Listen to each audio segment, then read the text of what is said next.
ಮನೆಯಲ್ಲೇ ಇದ್ದು ಟೆರೆಸ್ ಮೇಲೆ ಜಾಗ ಇದ್ರೆ ಹೇಗೆ ಮಲ್ಲಿಗೆ ಗಿಡನ ಹಾಕಿ ತಿಂಗಳಿಗೆ ಆದಾಯ ಪಡೆಯುವುದು ಅಂತ ಹೇಳಿ ಒಂದು ವಿಡಿಯೋ ಮಾಡಿ ಹಾಕಿದ್ದೆ. ತುಂಬ ಜನರಿಗೆ ಇಷ್ಟ ಆಗಿತ್ತು. ಹಾಗೆ ಅದರಲ್ಲಿ ತುಂಬ ಜನ ಕಮೆಂಟ್ ಮಾಡಿ ಕೇಳಿದ್ರಿ ನಿಮ್ಮ ಮನೆಯ ತೋಟವನ್ನ ತೋರಿಸಿ ಅಂತ. ಮನೆ ಹಿಂದ್ಗಡೆ ಹೈಬ್ರಿಡ್ ಆಗಿ ಬೆಳೆಯುವಂತಹ ಈ ನುಗ್ಗೆಕಾಯಿಯನ್ನ ಹಾಕಿದ್ರು. ಸಾಧಾರಣ ಒಂದೊಂದು ನುಗ್ಗೆಕಾಯಿ ನನ್ನಷ್ಟು ಗಾತ್ರದಲ್ಲಿತ್ತು.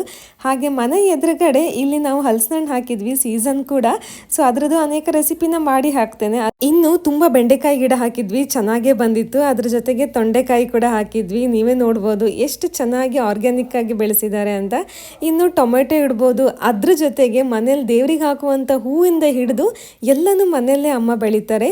ಅದ್ರ ಜೊತೆಗೆ ಮಲ್ಲಿಗೆ ಗಿಡನ ನಾನು ನಿಮಗೆ ಲಾಸ್ಟ್ ಟೈಮ್ ತೋರಿಸಿದ್ದೆ ನೋಡಿ. ಈ ಸರಿ ಇಷ್ಟೊಂದಾಗಿದೆ. ಇನ್ನು ಮಳೆಗಾಲಕ್ಕೆ ಹೋಗ್ತಾ ಹೋಗ್ತಾ ಕಮ್ಮಿನೇ ಆಗುತ್ತೆ. ಖಾಲಿ ಹೂ ಮತ್ತು ತರಕಾರಿ ಮಾತ್ರ ಅಲ್ಲದೆ ಇನ್ನು ಅನೇಕ ಹಣ್ಣುಗಳನ್ನು ಕೂಡ ಹಾಕಿದ್ರು. ಇವಾಗ ಮಳೆಗಾಲ ಸ್ಟಾರ್ಟ್ ಆಯಿತು. ಇನ್ನು ನಾವು ಅನೇಕ ಬೀಜಗಳನ್ನು ಹಾಕಿ ಯಾವ್ಯಾವ ತರಕಾರಿಗಳನ್ನೆಲ್ಲ ಬೆಳೆಸ್ತೀವಿ ಅಂತ ಕೂಡ ನೆಕ್ಸ್ಟ್ ವಿಡಿಯೋದಲ್ಲಿ ಮಾಡಿ ಹಾಕ್ತೇನೆ. ವೇಟ್ ಮಾಡಿ. ಇಂಥದ್ದು ಇಂಟ್ರೆಸ್ಟಿಂಗ್ ವಿಷಯಗೋಸ್ಕರ ನನ್ನ ಚಾನಲ್ನ ತಪ್ಪದೆ ಫಾಲೋ ಮಾಡಿ, ಲೈಕ್ ಮಾಡಿ, ಶೇರ್ ಮಾಡಿ. Thank you.